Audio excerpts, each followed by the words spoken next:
Halo semuanya, selamat datang di channel Booster UKM PPD. Jadi di sini kami akan menepati janji kami buat kemarin teman-teman yang sudah ikut free tryout EKG ya. Nah, jadi langsung saja kita bahas dulu EKG normal sebelum kita bahas soal. Karena kalau nggak kita nggak bisa tahu EKG patologisnya seperti apa. Nah, jadi EKG normal itu gambarannya seperti di sini. Ini gelombang P, kemudian ada PR interval, lalu ada gelombang QRS, lalu ada segmen ST, lalu ada T, gelombang T, dan di sini ada gelombang U. Tapi gelombang U ini jarang terlihat. Biasanya justru gelombang U itu terlihat kalau pada pasien hipokalemi. Ya, nanti kita bahas aja di depan. Nah, kemudian ini gelombang P itu terbentuk ketika depolarisasi atrium. Kemudian ini ada gelombang PR interval, penting untuk kita tahu untuk bisa menilai kelainannya. Kalau PR intervalnya memanjang itu AV block. Tapi kalau PR intervalnya memendek kemungkinan WPWS, Wolff Parkinson White syndrome ya. Kemudian untuk menghitung PR interval dari sini ya, salah saya tadi dari awal gelombang P sampai ke sini, awal gelombang Q ya. Nah, kemudian kalau kita interval dari gelombang Q sampai akhir gelombang T. Nah, kemudian di sini kita penting harus tahu makna kotak-kotak kertas EKG. Jangan nanti masih bingung untuk apa kertas EKG kotak-kotak, kenapa nggak kertas putih polos biasa. Ya nggak bisa ya, karena kita harus tahu normalnya itu dari sini. Nah, jadi satu kotak besar, ini namanya kotak besar, itu terdiri dari 5 kotak kecil kalau ke samping dan 5 kotak kecil ke atas. Satu kotak besar ini kalau jaraknya ke samping untuk menghitung interval atau jarak, itu satuannya second, 0,2 second satu kotak besar ini ya. Tapi kalau misalnya ke atas, kita tentukan dulu satuannya milimeter atau milivolt. Karena kalau satuannya milivolt, dia mau kasih tahu voltase. Tapi kalau satuannya milimeter, dia mau kasih tahu tingginya. Nah, jadi kalau satu kotak besar ini tingginya 0,5 milivolt, beda dengan satuan yang milimeter 5 milimeter. Jadi satu kotak kecil ke atas 1 milimeter. Kenapa? Karena kan satu kotak besar ini 5 milimeter. 5 milimeter dibagi 5 kotak kecil. Ya, jadinya 1 milimeter kalau kotak kecil. Nah, sedangkan yang kotak besar kalau ke samping kan 0,2 second. Jadi kalau 0,2 second ini dibagi 5 kotak kecil yang ke samping, itu jadinya 0,04 second satu kotak kecil. Nah, kemudian kita yang paling penting harus diingat tuh milivolt dan milimeter. Kita mau lihat satuannya dulu. Mau lihat amplitudo atau kita mau lihat voltase untuk kalibrasi. Nah, kalau misalnya satuannya second atau detik, berarti dia hitungnya ke samping, jarak atau interval ya. Oke, setelah itu jangan lupa pastikan lead terpasang benar dan voltasenya sesuai. Oke, kemudian untuk EKG normal yang harus kita hafal, kami punya cara cepat untuk mengatakan sinus ritme, itu gelombang P harus selalu diikuti gelombang QRS. Nah, jadi ketika kalian menemukan gelombang EKG yang gelombang P-nya itu nggak diikuti, di depannya nggak ada QRS, itu pasti tidak normal. Bisa jadi AV block, bisa jadi yang lain. Nah, kemudian gelombang QRS di lead 2 selalu ke atas atau positif, dan gelombang AVR selalu ke bawah atau negatif. Jadi makna positif negatif ini sebenarnya kita harus hitung dulu berapa jumlah kotak kecil dari puncak gelombang ke garis isoelektris yang atas dikurang sama jumlah kotak kecil dari garis isoelektris ke puncak terbawah yang di bagian bawah. Jadi misalnya ini kita katakan ini kan satu kotak besar 5, berarti ini 5 kotak kecil, ini 5 kotak kecil ya, karena kan ini lebih 1, jadi 5, jadi 10 tingginya. Kemudian di sini ada 1, 2, 3, jadi 10 dikurang 3, 7 positif kan hasilnya, kecuali kalau misalnya gelombang R yang ini lebih pendek dan gelombang yang di bawah itu lebih tinggi. Nah, gelombang S-nya lebih tinggi. Jadi pasti hasilnya negatif. Kalau yang di atas kurang yang di bawah. Kemudian kenapa yang gelombang QRS di lead 2 harus selalu positif dan gelombang AVR harus selalu negatif? Karena jika tidak positif atau salah satunya terbalik, yang ini malah negatif, ini malah positif, kemungkinan besar kita salah memasang lead EKG. Jadi EKG-nya nggak layak baca, atau mungkin pasien itu bisa jadi dextrokardi, ya. Kemudian heart rate-nya 60-100 kali per menit. Jarak R ke R itu sama atau regular. Nggak boleh jarak misalnya R ini ke R ini tuh sama, tiba-tiba yang ini lebih dekat, tiba-tiba lebih jauh. Jadi nggak boleh, dia harus regular, ya. Dan garis isoelektris ini garis panjang EKG, ya. Semuanya yang lurus-lurus ini itu dia isoelektrik. Jadi ketika segmen ST di atas atau di bawah isoelektrik berarti dia tidak normal. Ya, tapi kalau misalnya di bawahnya cuma tuh satu kotak di bawah garis isoelektrik ya nggak apa-apa. Oke, terus kalau misalnya gelombang P normal ini kategorinya tinggi dan lebar harus kurang dari 2 kotak kecil. Nah, jadi kalau misalnya contoh ya, misalnya ada 3 kotak kecil ke samping. Tadi kalau ke samping kita kan mau lihat jarak, berarti satuannya second kan, karena dia bilangnya 3 kotak kecil ke samping. Hitung 1, 2, 3. Satu kotak kecil ini panjangnya 0,04, kita kali 3 berarti 3 kotak kecil yang dimaksud sama dengan 0,04 dikali 3, ya, jadinya 0,12 second. Ini untuk hitung interval atau jarak. Kalau 3 kotak kecil ke atas, kita harus lihat satuan dulu, milimeter atau milivolt. Kalau milimeter 3 milimeter, berarti yang mau dilihat amplitudo. Kalau misalnya milivolt, berarti yang mau dilihat voltase 0,3. Karena tadi kan kita udah bahas kalau ke atas milivolt itu 0,1 ya untuk kotak kecil, dan kalau yang amplitudo milimeter 1 milimeter untuk yang kotak kecil. Ini dia. Oke. Kenapa penting? Karena kita mau tahu dia P-nya normal atau enggak. Kalau misalnya dia ternyata lebih lebar, berarti lebih dari 2 kotak kecil ke samping ataupun lebih tinggi, lebih dari 2 kotak kecil ke atas, itu disebut, kalau ke samping satuannya dalam second, itu dia disebut P mitral. Kalau misalnya dia ketinggian, dia ke atas terlalu tinggi, lebih dari 2,5 kotak kecil, disebut P pulmonal. Jadi ada beragam ya, ada yang bilang di bawah 2 kotak kecil, ada yang bilang di bawah 2,5 kotak kecil. Ya, kita ambil patokan 2,5 aja, 2 ini untuk jaga-jaga. Kemudian ini baru dikatakan gelombang P yang abnormal. Nah, P mitral ini kelainannya di atrium kiri, sedangkan P pulmonal ini kelainannya di atrium kanan, berkaitan dengan penyakit PPOK. Ini EKG normal. Jadi coba lihat lead 2-nya ke atas positif. Kemudian tadi lead AVR-nya harus selalu ke bawah negatif. Jadi lead-nya udah bener ya terpasangnya. Kemudian gelombang P-nya selalu diikuti QRS kan, dan jaraknya R ke R itu teratur. Ini heart rate-nya normal nih. Jadi mau hitung heart rate normal, kalau regular kita tinggal hitung kotak besar 1, 2, 3, 4. Berarti kalau misalnya kotak besar kita 300 dibagi 4 aja. Tapi kalau misalnya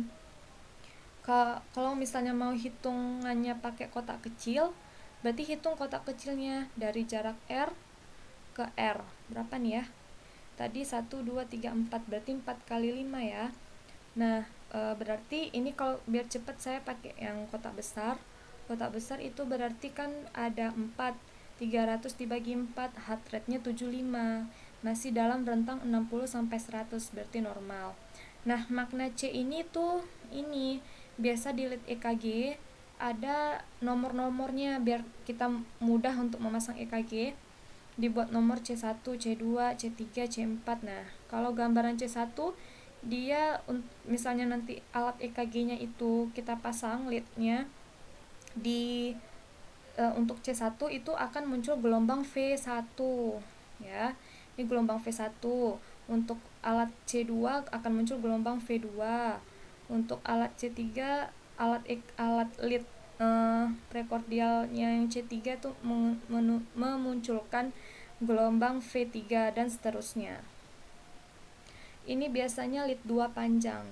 Jadi kita biasanya juga tetap print EKG yang lead 2 panjang, karena untuk melihat kelainan kan misalnya ada yang irregular, awal-awal regular, tiba-tiba dia nyempit sendiri, tiba-tiba lebar sendiri. Jadi kita nggak bisa lihat sependek ini, kita harus buat lead 2 panjang. Nah, ini untuk P mitral sama P pulmonal tadi. Ketinggian kan? Nah, itu dia P pulmonal. Kalau misalnya P mitral, dia biasa bentuknya kayak huruf M, jadi dia lebar ke samping. P paruh pertama ini merupakan bagian atrium kanan. P paruh kedua ini merupakan bagian atrium kiri, ya. Jadi misalnya ini dibagi dua nih, berarti yang bagian ini tuh atrium kanan, setengah lagi atrium kiri. Kalau ini kan ketinggian nih, berarti dia otomatis kalau ketinggian itu biasanya lebih dominan ke sebelah kanan, makanya dia P pulmonal disebutnya. Kenapa P pulmonal? Karena berkaitan sama penyakit PPOK, penyakit paru obstruktif kronik. Itu PPOK itu berkaitan erat dengan penyakit kor pulmonal. Dia kalau orang PPOK tuh biasa bisa kena gagal jantung kanannya lebih cepat daripada gagal jantung kiri. Jadi makanya yang kelainan tuh memang atrium kanannya. Kalau P mitral dia ke samping, hurufnya kayak M. Ingat aja M bentuknya, jadi mitral gitu. Tapi jangan berpatokan ini ya, karena banyak P mitral yang bentuknya beragam, gak harus M, bisa sebiji gini gitu. Pokoknya lebih dari 2,5 kotak kecil itu dia P mitral. Nah, ini 120 milisecond.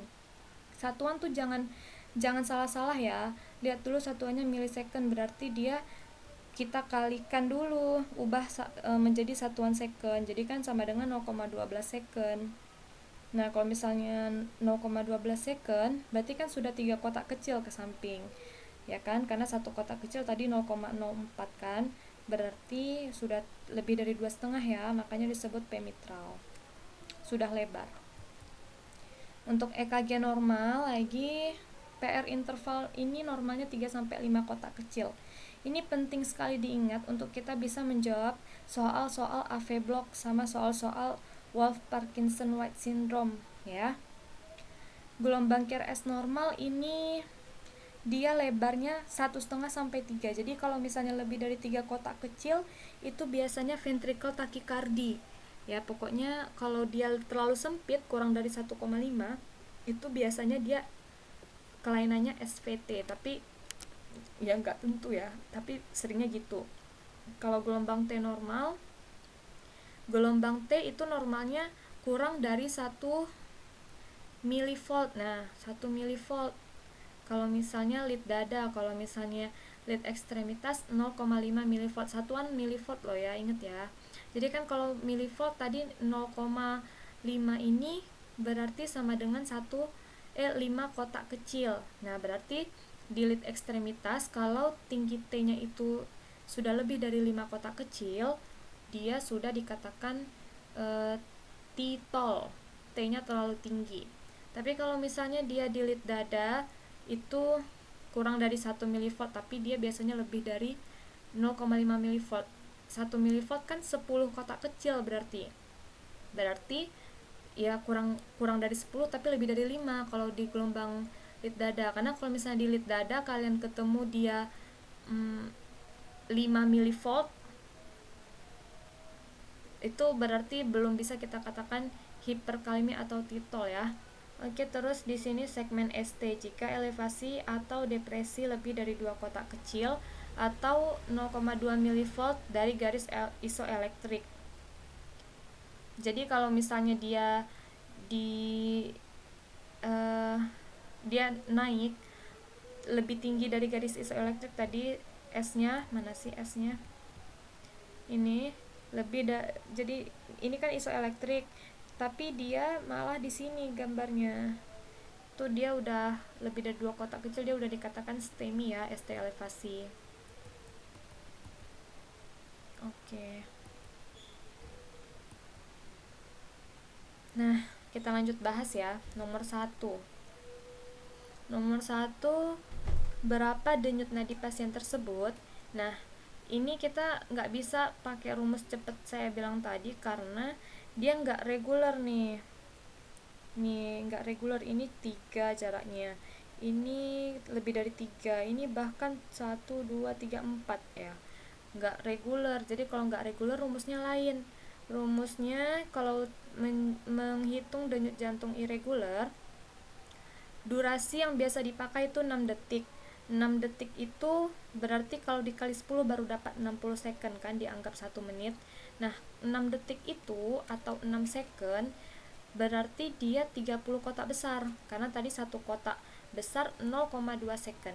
Berarti kalau 6 second dia terdiri dari 30 kotak besar, mulai dari panah hijau ke panah merah. Nah, terus kita lihat berapa jumlah QRS dari rentang ini, lalu kita kali 10. Gitu cara cepatnya. Jadi kalian ambil 30 kotak besar, lalu lihat jumlah QRS-nya berapa dari rentang ini, kemudian kalian kalikan dengan 10. 1, 2, 3, 4, 5, 6, 7, 8. Berarti ada 8. 8 dikali 10, 80 ya. Makanya jawabannya kemarin 80 kali per menit. Nomor 2 ini yang ditanya kelainan. Oke, jadi kita kalau baca EKG tuh harus runtun ya. Kita harus runtun. Apa sih yang harus runtun? Jadi lihatnya di sini. Nomor 1 kita lihat kalibrasi alat. Voltasenya sesuai enggak? Milimeternya sesuai enggak? Gitu. Lalu iramanya reguler enggak? Irregular enggak? Denyut jantungnya, jumlah nadinya tadi ya. Kemudian aksis. Nah, di sini kelainannya aksis. Coba lihat, ini terlalu jauh nomornya. Jadi sebenarnya ini lead 1. Ini lead 1. Ini lead 2 nih ya. Tulisannya di sini jauh kali. Ini lead 3, ini lead 3. Jadi ini lead 2, tulisan lead 2-nya di sini jauh. Ya, pokoknya gitu. Kita lihat di lead 1. Lead 1 positif, sedangkan lead AVF, yang ini lead AVF-nya negatif. Nah, kalau lead satunya positif sama lead AVF-nya negatif, kita lihat di sini. Jadi cara cepatnya gini ya. Kalau lead 1 positif, AVF positif, dia normoaksis normal. Tapi kalau misalnya dia lead satunya positif, AVF-nya negatif, kita harus lihat lagi lead 2. Nah, jika lead 2-nya positif, dia normoaksis. Tapi jika negatif lead 2-nya, maka dia disebut left axis deviation atau deviasi aksis ke kiri. Di sini lead 1-nya kan positif, kemudian AVF-nya negatif. Nah, kalau gini kasusnya, kita kan harus lihat lagi lead 2-nya. Lead 2-nya di sini kebetulan juga negatif. Jadi makanya pada soal ini jawabannya deviasi aksis ke kiri atau left axis deviation. Ya, saya udah bilang tadi ya, negatif itu kita hitung jumlah kotak. Ini kan satu kotak besar, 5 kotak kecil. Berarti yang bawah 5 kotak kecil, sedangkan yang atas cuma berapa nih? 1, 2, 3.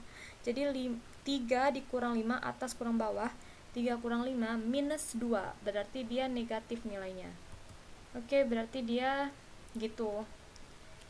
Kalau misalnya lead satunya negatif, AVF-nya positif, RAD, right axis deviation, jadi jantungnya lebih ke kanan.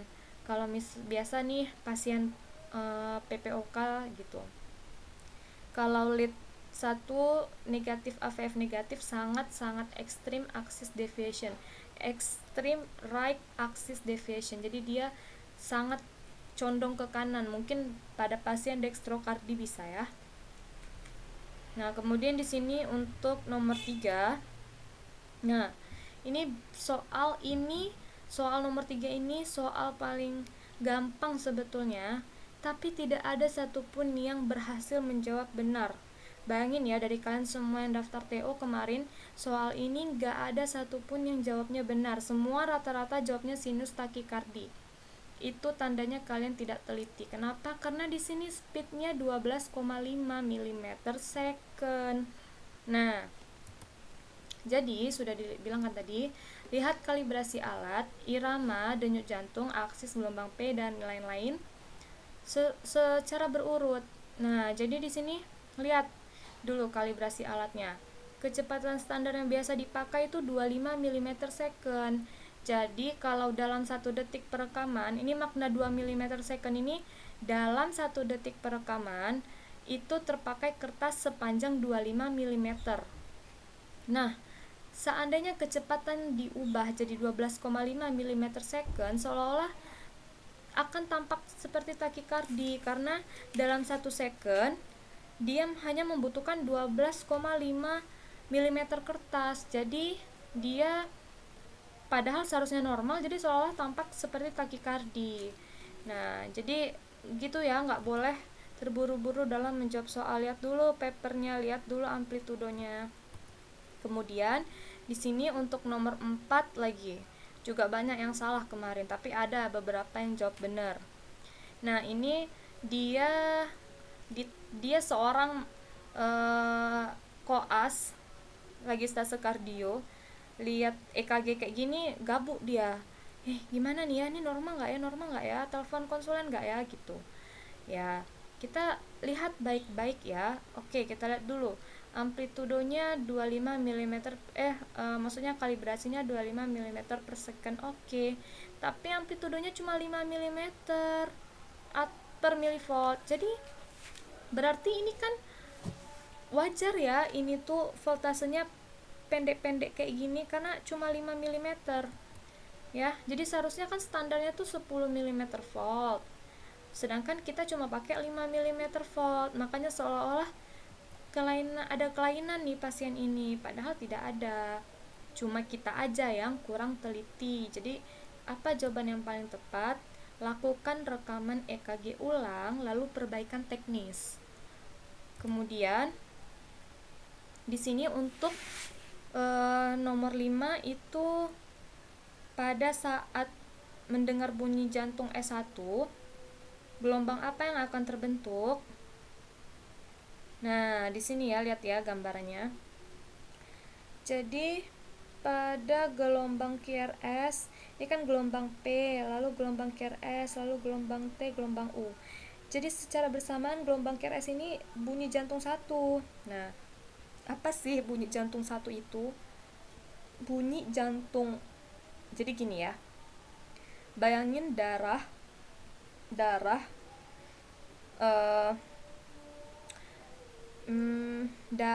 dari paru itu masuk ke atrium kanan. Atrium kiri. Nih ada atrium kiri, darah dari paru masuk ke atrium kiri, lalu darah yang dari atrium kiri ini dialirkan ke ventrikel kiri. Fase inilah disebut fase diastol. Fase diastol itu bunyi jantung 2. Nah, kapan bunyi jantung 1? Ketika ventrikel yang berkontraksi. Ya, ketika ventrikel yang berkontraksi dan membuang darah dari jantung ke seluruh tubuh, dari ventrikel kiri ke seluruh tubuh, itu dia fase sistol. Nah, jadi fase sistol itulah yang disebut bunyi jantung 1.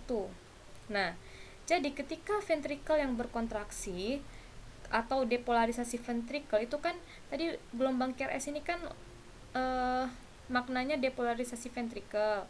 Gelombang P ini maknanya depolarisasi atrium atau kontraksi atrium ya. Ya, jadi ketika gelombang depolarisasi ventrikel atau muncul gelombang QRS itu terdengarnya di saat bunyi jantung 1 sesuai tabel ini ya. Kalau bunyi jantung 2 Kak, bunyi jantung 2 ketika setelah gelombang T. Bunyi jantung 4-3 ini bunyi jantung tambahan atau nama lainnya galup S3, galup S4 gitu ya. Ini tidak normal sih biasanya pada pasien gagal jantung gitu. Oke. Berarti jawabannya B, kelompok QRS ya, kompleks QRS ya. ketika bunyi jantung S1 kompleks QRS, ingat aja gitu ya. Akhir gelombang T baru bunyi jantung 2. Untuk nomor 6, sudah 5 tahun menderita COPD. Tahu kan nih kepanjangan COPD apa? Nama lain PPOK tapi dalam bahasa Inggris ya. Mungkin ada yang nggak tahu gitu. Bukan maksudnya meremehkan ya, kita mau mengajarkan sampai betul-betul paham. Jadi nama lain PPOK versi bahasa Inggris COPD, penyakit paru obstruktif kronik. Nah, gelombang P paru pertama, jawabannya kenapa? Ya, karena tadi saya udah bilang, ini kan atrium, gelombang P, berarti depolarisasi atrium. P paruh pertama itu atrium kanan, sedangkan P paruh akhir itu atrium kiri, melambangkan atrium kiri. Ini atrium kanan, ini atrium kiri, ingat ya. Nah, sedangkan pasien PPOK ini paling sering dia ada kelainan di jantung kanan. Dia dekat kaitannya dengan cor pulmonal, jantung yang sebelah kanan, bermasalahnya di atrium kanan. Biasa kalau yang bermasalahnya di paruh gelombang P yang kedua, yang di sebelah sini, yang di atrium kiri, itu karena hipertensi kronik biasanya. Nah, jadi ketika ada COPD, yang kemungkinan kelainan itu di sini. Nah, biasanya kalau kelainan di sini P-nya akan tinggi. Ya, P-nya akan tinggi. Jadi dia P pulmonal, namanya P pulmonal ya, sama-sama penyakitnya kelainannya di paru-paru. Nah, lalu di sini nomor 7. Fase 0. Terus ini fase 1, ini fase 2, fase 3, fase 4. Nah, jadi ini gambarnya. Kita kalau misalnya mau tahu fase 0 itu fase awal gelombang QRS. Jadi nih awal terbentuk gelombang QRS nih. Ini fase 0 nih kan. Lihat tuh gambarnya selaras. Kemudian gelombang P ya di sini nggak ada apa-apa sih. Nah, gelombang 0 ini depolarisasi namanya. Fase 0 depolarisasi. Ini pemasukan natrium, influx cepat natrium, jadi terjadi resting potensial membran sel miosit ventricle meningkat sehingga tercetuslah potensial aksi. Nah, jadi kalau fase 1 repolarisasi awal itu penutupan kanal ion, jadi udah mulai repolarisasi dia karena kanal ion natriumnya sudah tertutup. Kalau misalnya fase 2 plateau, fase 2 itu plateau yang ini ya. Ini nih sering ditanya, fase 2 ini disebut plateau. Fase 0 disebut depolarisasi, fase 1 disebut repolarisasi, fase 2 ini disebut fase plateau. Nah, kemudian fase 3 repolarisasi lanjut nih ya. Fase 4 istirahat. Nah, jadi kalau fase 2 plateau ini influx kalsium. Ya, influx ion kalsium. Jadi yang akan terbentuk, coba lihat nih panahnya. Ini kan fase plateau. Nah, gelombang yang akan terbentuk segmen ST. Oke ya, jadi hafal ini. Mungkin nanti yang ditanya bukan fase plateau kalau kalian ujian. Mungkin yang ditanya bisa jadi apa yang terjadi, influx ion kalsium. Ya, bukan ditanya segmen ST-nya, tapi ditanya apa yang terjadi di fase 2 plateau, influx ion kalsium ya. Kalau misalnya fase 3 Kak, repolarisasi lanjut ya, efflux kalsium. Oke. Untuk nomor 8 ini kelebihan kalium. Nah, ini yang tadi dibilang titol.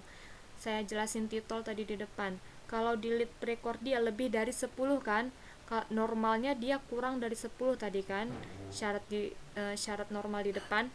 Nah, kalau lebih dari 10 di sadapan prekordial, yaitu prekordial itu sadapan V1 sampai V6. Sadapan ekstremitas itu lead 1, lead 2, lead 3. Nah, jadi kita lihat di sini aja nih, cara cepatnya paling enak di yang kalau mau lihat titol nih, cara enaknya lihatnya di lead prekordial. Ini kan lebih dari 10 ya.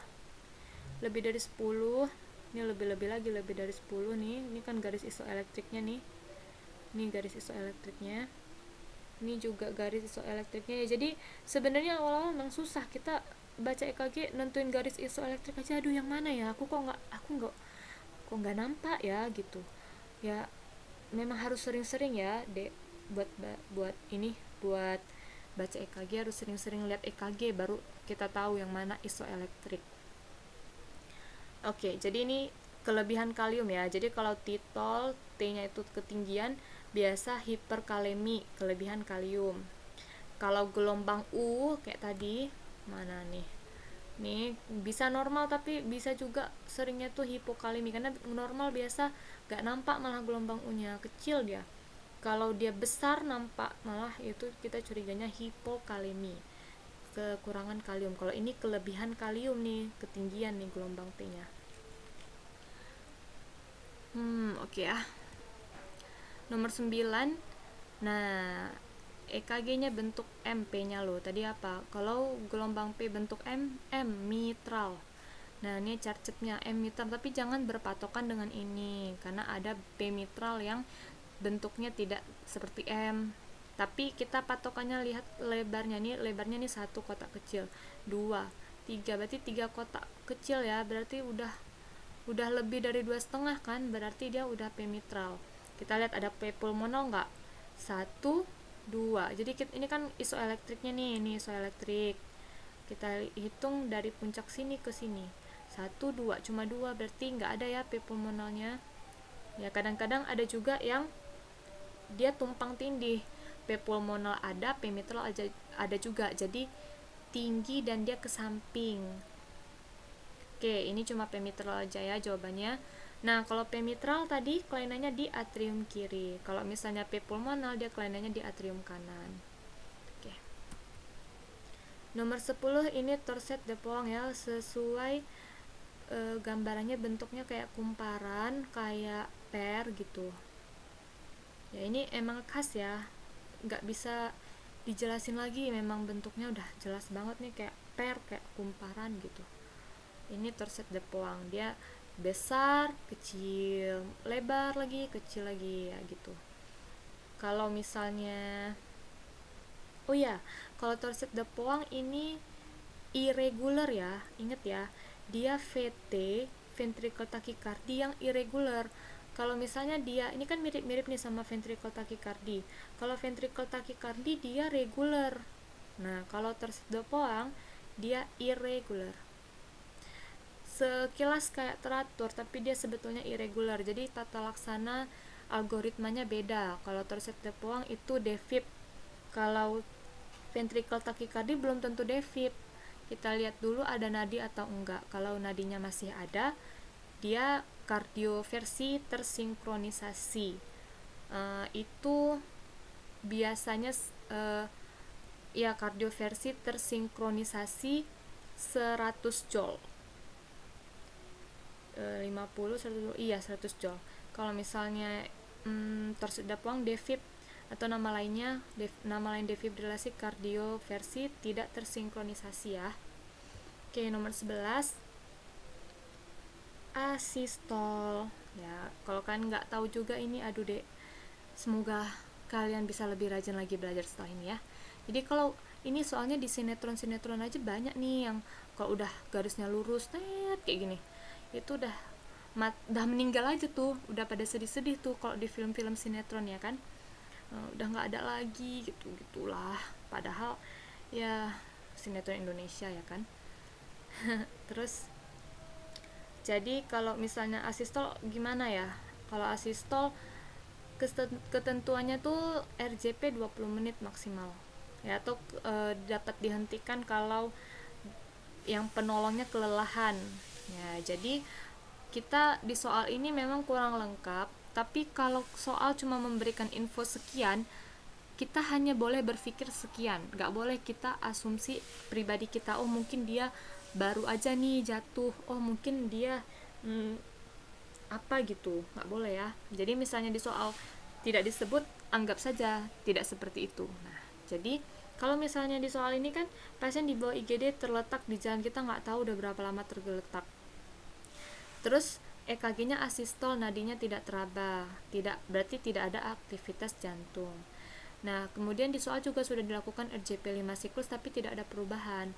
Nah, karena di soal tidak dibilang pemeriksaan pupil sama GCS atau pemeriksaan tambahan lain untuk menentukan kematian atau tidak, itu kita menyimpulkan pasien DOA, death on arrival, ya. Dah 5 siklus nggak ada perubahan juga gitu, jadi kita boleh menghentikan RCP, ya. Oke. Untuk nomor 12 ini TAVB, ya, dari gambarnya udah jelas banget ini TAVB. Kok bisa kak? Ya, kita jelasin kok, tenang.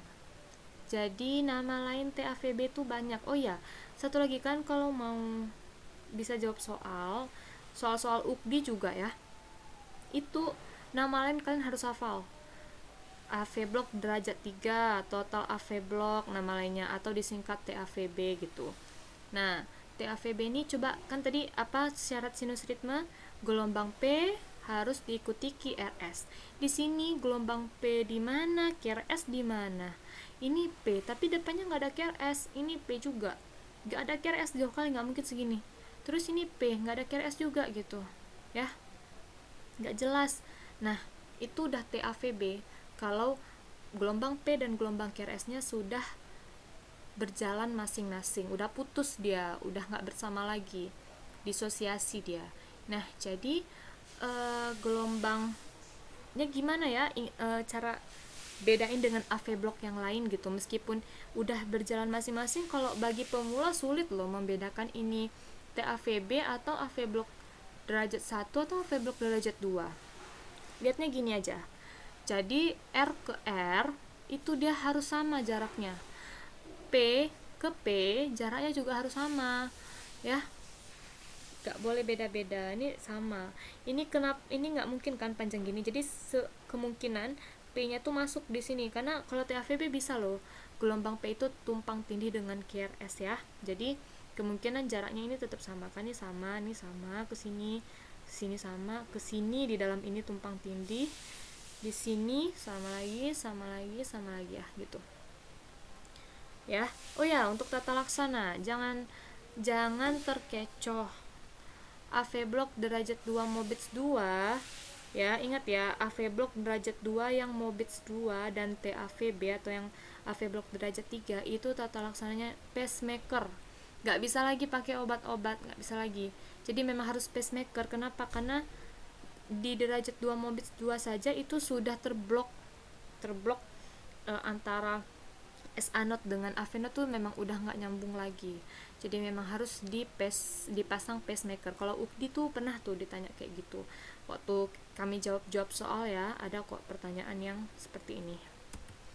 Nomor 13 ya langsung jelas ya, ini jelas sekali nih, ini yang lain tuh bentuknya sama gitu aja, cara baca EKG biar cepet. Lihat nih, gambarnya sama nih, yang lain nih semua sama, tiba-tiba dia lain sendiri, ya ini pasti yang lain. Kelainan ini disebut apakah itu? Oke, kita bahas di depan ya. Nah, phase itu apa sih? Phase itu nama lainnya ventricle extrasystole. Kepanjangannya, bukan nama lain. Nama lainnya PVC, premature ventricle contraction. Ya, nama bahasa kerennya PVC. Ada juga phase gitu. Ya, pokoknya dua itu sama. Jangan sampai nggak tahu. Jadi phase itu banyak ragamnya. Ada yang bigemini, trigemini, ada yang multiform, ada yang uniform, ada yang couplet atau couple. Kapan disebut couple atau couplet? Ketika dia bersamaan. Jadi berdua aja tiba-tiba muncul. Kayak di soal ini. Tiba-tiba dia lain sendiri. Gambaran phase itu yang semua sama bentuknya. Tiba-tiba dia lain sendiri. Itu berarti phase. Gak peduli mau dia bentuknya kayak STEMI, kayak mau bentuknya kayak apa, pokoknya dia bentuknya lain sendiri, ya, dia bentuknya lain sendiri. Nah, itu yang harus diingat. Gak usah lihat-lihat, oh kak kayaknya ini STEMI kak. Selama kalian melihat dalam satu kertas EKG ada gelombang yang aneh, bentuknya seperti STEMI kayak NSTEMI kayak, tapi ada gelombang yang normal, itu kan nggak boleh mikir STEMI. Kalau STEMI semua sepanjang leadnya, misalnya lead 3 nih, nggak mungkin ini normal nih, nggak mungkin ada satu pun yang normal. Itu kalau STEMI, jadi semuanya naik, semuanya STEMI. Kalau ini kan cuma dia sendiri yang lain. Nah, makanya lihat paling enak baca EKG itu lihatnya lead 2 panjang, karena lead 2 tuh kalau lead 2 panjang dia panjang kali nih kan, dari awal sampai akhir kita bisa lihat nggak terpotong. Kalau ini kan pendek, V3 cuma sampai sini, V2 cuma sampai sini. Oke ya, ini bentuknya tiba-tiba lain sendiri dan dia bersamaan, bergandengan, makanya dia dibilang sepasang atau kuplet atau couple. Kalau misalnya dia bareng-bareng, bukan bersamaan lagi, bukan gandengan ya, tapi dia udah bareng-bareng nih, bergerombol, dia udah 4 ya, bahkan 3 saja itu kita udah bisa bilang VT ya. Jika lebih dari 2 tuh kita udah bisa sebut dia ventricle tachycardia. Oke, terus kalau misalnya bigemini kak, nah dia ikut urutan. Jadi phase kan ada QRS yang normal, terus nomor 2 nya dia ada phase, tapi ini selalu sinkron kayak gini. Jadi sepanjang lead itu dia normal, fast, normal, fast, normal, fast. Jadi dia selalu kena di urut nomor 2 phase-nya. B Gemini, B itu kan 2 ya. Jadi B Gemini urut nomor urut 2 gitu ingatnya. Kalau Tri Gemini kan Tri 3. Jadi dia di urut nomor 3 selalu muncul fast. 1 masih normal, nomor 2 QRS-nya masih normal, nomor 3 udah fast, terus balik lagi 1 QRS-nya normal, nomor 2 QRS-nya normal, terus nomor urut 3 dia lagi. Nah itu dia trigemini ya. Kalau quadrigemini kak, kalau quadrigemini dia selang 3, jadi nomor urutnya yang keempat. Ini bigemini, lihat nih ya, sepanjang lead 2 panjang, lihatnya enaknya lead 2 panjang nih, normal, terus dia nomor urut 2 fast, normal lagi, fast lagi, nomor lagi, fast lagi, jadi selalu di nomor urut kedua. Nah ini fast bigemini. Oke, nomor 15, kenapa kak? Nah ini juga banyak yang salah ya, kenapa kak kok bisa uniform gitu, karena lihat bentuknya, semua arahnya ke bawah sama, bentuknya juga sama, semua arahnya ke bawah juga. Terus dia nomor urutnya nggak tetap selalu nomor 2 atau selalu nomor 3 atau selalu nomor 4. Ini dia nomor urut, ini nomor 1, nomor 2 dia munculnya di nomor 3. Terus tiba-tiba normal dia munculnya di nomor 2. Ini balik lagi nomor 1, nomor 2, terus dia muncul lagi di nomor 3. Nah kan nggak sinkron nih. Kalau bigemini dia selalu di nomor urut 2, kalau trigemini selalu di nomor urut 3. Jadi kalau nggak sinkron tapi dia bentuknya sama, ngarahnya sama ke bawah semua, tuh kita bilangnya phase uniform. Kalau misalnya dia arahnya ada yang nggak sama atau bentuknya ada yang beda, kayak gini misalnya. Nah ini kan ada yang ke bawah satu arahnya, ada yang ke atas satu, ada yang ke atas satu, terus dia juga nggak selalu di nomor urut 2, ini di nomor urut 3, 1, 2 normal, 3 nya nggak normal, ini 1 normal, nomor 2 nya nggak normal ya, berarti kita nggak bisa bilang dia bigemini atau trigemini karena nggak konsisten, tapi kita bisa bilang dia uniform atau multiform. Jadi ini karena satu ngarah ke bawah nih, ke atas nih multiform. Kalau yang tadi di soal semua ke bawah dan bentuknya juga sama ya, jadi dia uniform. Nomor 16 PAC. Ini cara cepet aja ya.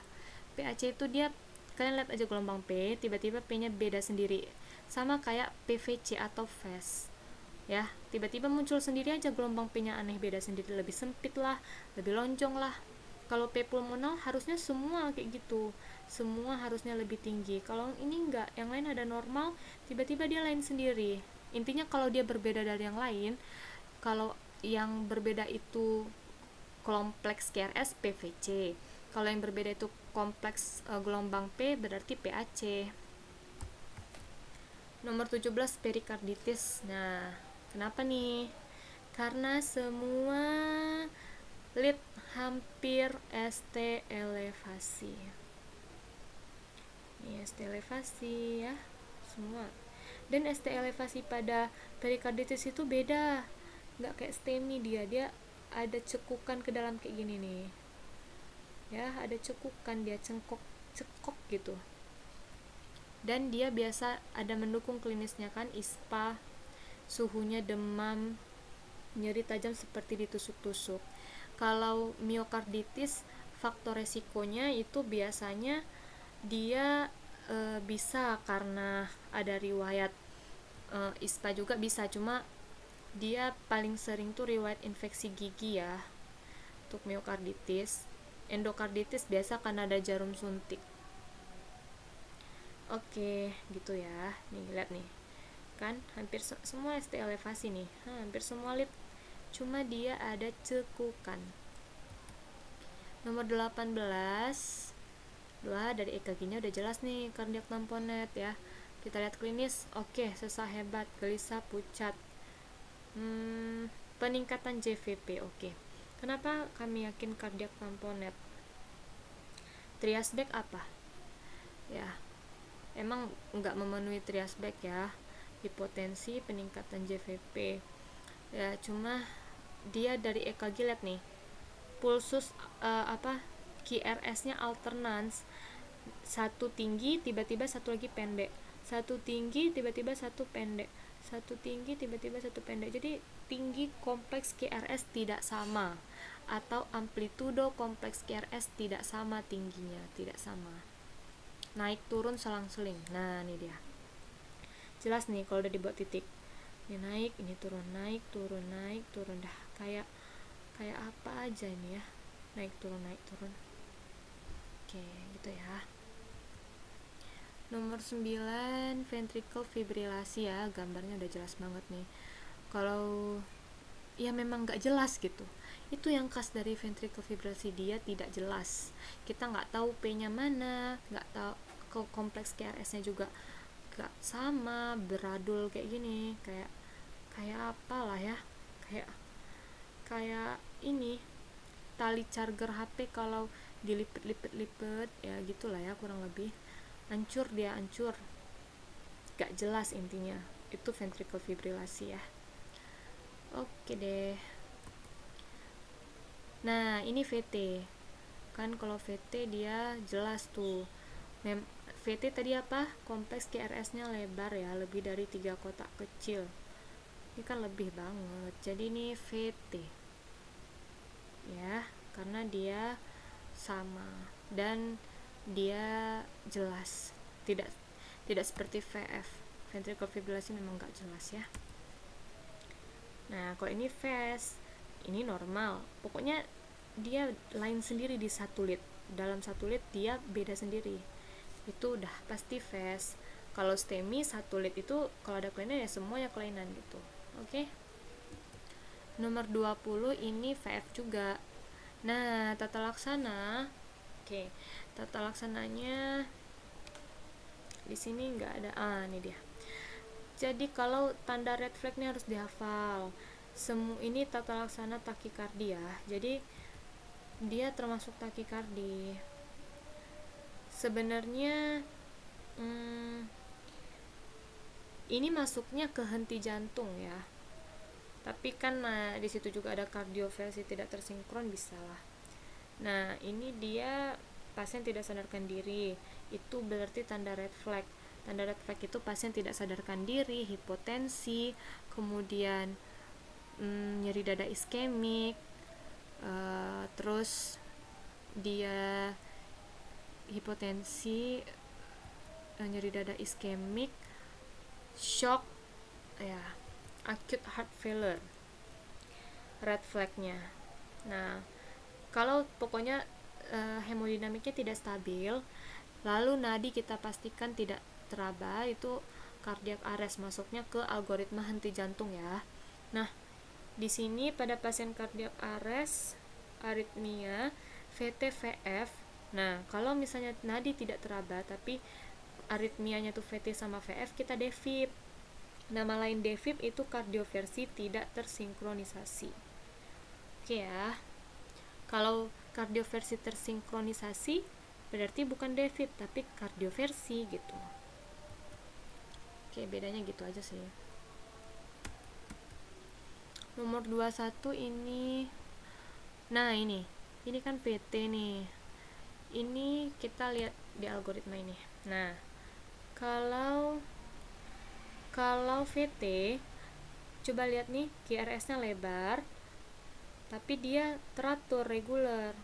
Itu bedain dia dengan torset de Pointes. Kalau torset de Pointes kita pokoknya dia irregular, itu khasnya. Ya. Jadi kalau dia wide, ini kan lihat ya. Narrow ini maksudnya kompleks QRS-nya sempit.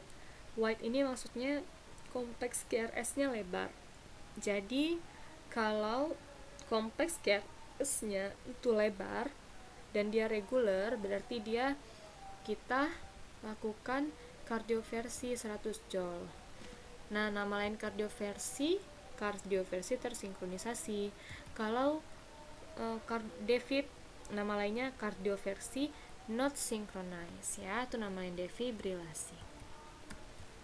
Nomor 22 ini SVT, ya, nadinya aja udah heart rate-nya aja udah 155. Kalau di atas 150 tuh SVT, tapi kalau masih rentang 130, masih di bawah 150 lah, itu masih sinus takikardi. Tapi bukan itu yang bikin beda, itu cara cepatnya aja untuk jawab soal. Yang bikin beda sinus takikardi dengan SVT, P-nya. Di sini gelombang P-nya nggak nampak lagi loh.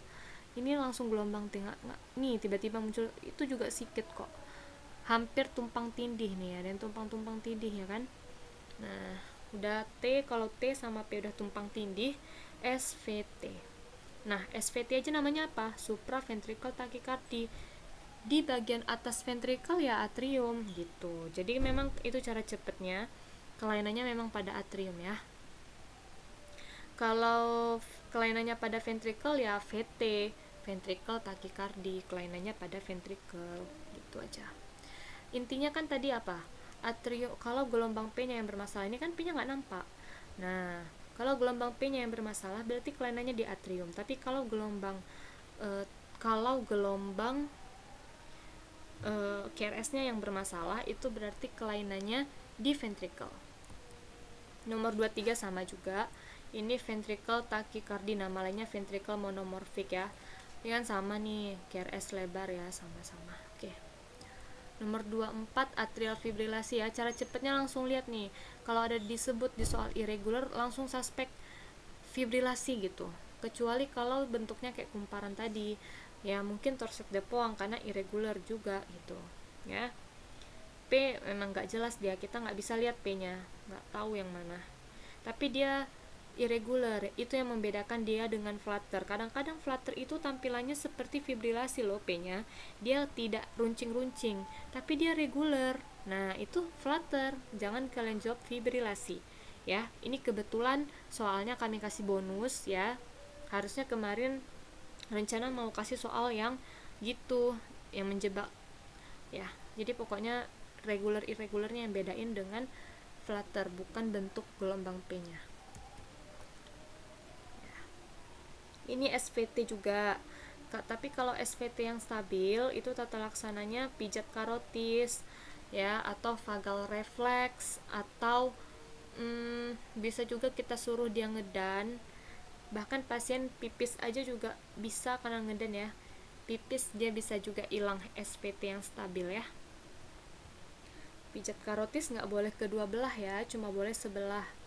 Kalau kedua-dua belah pijat karotisnya berarti salah ya. Oke, SVT dia stabil ya, nggak ada keluhan. Cuma keluhan dada terasa berdebar-debar. Bedakan dengan red flag tadi, nyeri dada iskemik nggak ada, hipotensi nggak ada, atau tanda-tanda shock tidak ada, penurunan kesadaran tidak ada. Oke, berarti aman. Nomor 26, nah ini regular ya, pastikan regularnya dulu, jangan langsung lihat gambar. Oke, regular berarti kebetulan nih soal bonus lagi ya. Ini berarti atrial flutter. Loh, ini salah ya. Berarti soalnya irregular, ini regular soalnya. 1 2 3. Oke. Booster, mohon maaf karena kesalahan soal. Karena ini sama ya. Jaraknya RKR regular. Berarti atrial flutter. Salah ketik ini. Oke ya. nama lainnya sawtooth appearance, atau nama lainnya sikat gigi atau gergaji. Itu biasa kalau soal-soal yang nggak dimunculkan EKG dia bilangnya sebutannya kayak gini ya. Nomor 27 juga atrial flutter, tapi yang ditanya tata laksana. Tata laksananya kita balik ke belakang. Kalau atrial flutter kan kompleks KRS-nya sempit dan dia reguler, berarti dia kardioversinya 50 sampai 100 joule. Ya, jadi kita pilih yang 50 joule dulu, paling kecil dulu. Jangan langsung yang besar ya. Oke, 50 joule ya. Ini ada rupanya. Nih ya. Oke. Nomor 28. Ini dia. Oke, kita bahas. Nomor 28 ini tuh kasus AV block. Kenapa? Karena PR intervalnya ini memanjang. Ya. Tadi PR interval normalnya 2 sampai 3 sampai 5 kotak. Tapi bukan ini kan terlalu kecil ya, kita nggak bisa pun kita hitung berapa. Tapi yang bikin ini AV block, yang benar-benar jelas terlihat AV block ini, ada P tapi tidak diikuti QRS. Ada P tapi tidak diikuti QRS. Jadi setiap gimana ya bilangnya, urutannya tuh selalu tetap gitu, setiap nomor urut 2 lah, kayak bikin ini tadi misalnya ya, tapi bukan gitu maksudnya. Setiap kali setelah gelombang normal ada gelombang P tapi tidak muncul dia. Nah, oke. Klinisnya sering pingsan lagi mendadak. Denyut jantungnya bradikardi 50 per menit. Itu yang bikin dia bedain dengan gelombang U ya. Kalau misalnya gelombang U kan juga bisa nih kayak gelombang U di belakang T. Ya, gelombang U dia kita sesuaikan dengan klinis dan sesuaikan dengan nadi. Ini kan bradikardi ya. AV block itu bradikardi. Jadi ini gelombang P bukan gelombang U ya. Nah, ini dia hilang QRS, ini hilang QRS, ini hilang QRS. Nah, kalau misalnya ada QRS yang hilang, langsung pikirkan AV block derajat 2. Kalau QRS tidak ada yang hilang, tapi PR intervalnya hanya memanjang saja, dan pemanjangan interval itu konstan, pemanjangan PR interval itu konstan, dan tidak ada kompleks QRS yang hilang, itu baru kalian pilihnya AV block derajat 1. AV block derajat 2 pasti QRS-nya ada yang hilang loh. Nah, yang hilang kalau AV block derajat 2 ini ada 2, Mobitz 1, Mobitz 2, kalian harus tahu nama lain. Saya udah bilang tadi, hafal nama lain. Mobitz 1 nama lainnya Wackenbach, Mobitz 2 nama lainnya high block. Nah, kalau Mobitz 1 ini kadang orang mikirnya Mobitz 1 ini yang konstan, terus Mobitz 2 ini yang gak konstan. Kebalik. Jadi Mobitz 1 yang justru dia memanjangnya tidak konstan. Ya, tapi kalau jadi semakin lama makin manjang. Kalau ini kan Mobitz 2 high block, PR intervalnya memanjang konstan. Lihat nih, panjangnya tuh sama. PR intervalnya nggak ada yang lebih panjang satu, lebih panjang lagi, lebih pendek yang lain gitu. Sama, konstan panjangnya. Dan ada QRS yang hilang. Jadi dia AV block derajat 2 dengan high block. Kalau misalnya AV block derajat 3 atau TAVB, tuh kayak tadi ya, gelombang P dan QRS jalan masing-masing. Tata laksana sama pacemaker. Oke ya, ingat ya, karena kan dia nama lainnya high block, AV block derajat 2, Mobitz 2 tuh tata laksananya pacemaker. Oke, nomor 29, nah ini dia. Nomor 29 ini WPW ya, White Parkinson, Wolff Parkinson White Syndrome. PR interval memendek, kan tadi udah bilang, PR interval memendek curiganya WPWS. Nah, lihat nih, dia khasnya ada delta wave. Delta wave itu QRS tiba-tiba cukupnya lebar kali gitu, seolah-olah QRS-nya melebar, padahal sebenarnya enggak, tapi karena ada delta wave tadi, jadi kompleks QRS-nya seakan melebar. Ini dia delta wave. Jadi seharusnya kan kayak gini, panjangnya kan seharusnya 3-5 kotak segini ya di sini, tapi karena ada cekukan melandai seperti ini, jadinya panjang intervalnya cuma 1 kotak, pendek, terlalu kecil, kurang dari 1,5. Inilah yang disebut delta wave. Nah, ini berarti penyakitnya WPWS ya, kayak gini. Nih ya, kayak di panah. Tuh. Oke. Nomor 30. Oh ya, dia SC, terus kaki bengkak teraba hangat. Nah, ini dari gejala kalian harus tahu ya. Biasa pasien setelah operasi apa aja, tapi kalau ada komplikasi ke DVT, ini dia mau bilang DVT, kaki bengkak teraba hangat pos operasi. DVT ini bisa terjadi kalau emboli paru karena pos operasi loh. Nah, jadi ini mau bilang emboli paru, ingat gitu ya memang ya. Jadi post op kalau ada DVT curiga ada emboli paru, tapi bukan itu yang bikin dia pasti emboli paru, tapi gambaran EKG. Lihat nih gambaran EKG nya, dia CAS S1Q3 T3. Maksudnya adalah, nah, S di lead 1, S1 di lead 1, kita lihat lead 1 nih. Ini kan ini Q, ini R, ini S. Nah, S-nya terlalu dalam loh. Nih. Tuh, S-nya terlalu dalam. Kalau misalnya Q3, nah, bedain ya. Tadi kan Q dulu, baru R, baru S. S-nya yang ini. Ini Q berarti. Ya, kalau dalamnya setelah R berarti S. Kalau dalamnya sebelum R berarti dia Q. Nah, ini Q patologis maksudnya. Kalau ada S yang dalam di lead 1, lalu ada Q patologis di lead 3 saja, dan disertai T terbalik atau T inversi nih, T-nya terbalik di lead 3 juga, itu emboli paru. Oke, selesai. Terima kasih semuanya sudah mendengarkan, semoga ilmunya bermanfaat ya.